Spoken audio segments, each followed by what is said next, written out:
Now, players from across the world have descended this weekend on Royal Tunbridge Wells for the 2024 Subbuteo World Cup. Am I selling this? Well, if you're of a similar vintage to me, this will sound very familiar.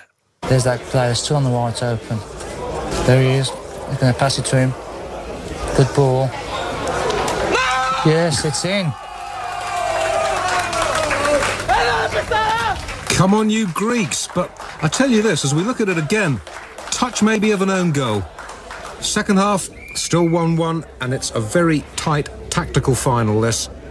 Hernandez of France, Tsakiris of Greece, the Greeks in blue. Now, that was some riveting commentary from France versus Greece in the 1990 World Cup. Now, although Subbuteo FAD was largely left in the 80s, I can tell you it is experiencing something of a resurgence, particularly among younger players. Well, joining us now is Stewart Grant, Subbuteo superfan and communications director for the English Subbuteo Association. Stewart, welcome. Hi, thanks for having me on. How's the World Cup? It's going all right. We're currently into the last 16 of the Open and the Veterans, and I'm slowly walking around the table. We've got one Englishman left in the Veterans tournament. He's currently 1-0 up, and I'm slowly trying to watch while I talk to you just to see what happens, because all our hopes are on Darren at the moment. How come this is being held in Royal Tunbridge Wells, a wonderful part of the country? Has it got a particular connection to Subbuteo? Yeah, it does. So when we originally put the bid in for the World Cup a couple of years ago, we thought about doing maybe Milton Keynes because it's a central location, or a football stadium somewhere. And then a few of us will take credit for saying it, and I'm one of them. I'm sure it was my idea. Subbuteo is where, Tunbridge Wells is where Subbuteo comes from. It's from Tunbridge Wells. It was created here in 1947. And we thought, let's bring it home. And because of that, it's been the biggest World Cup.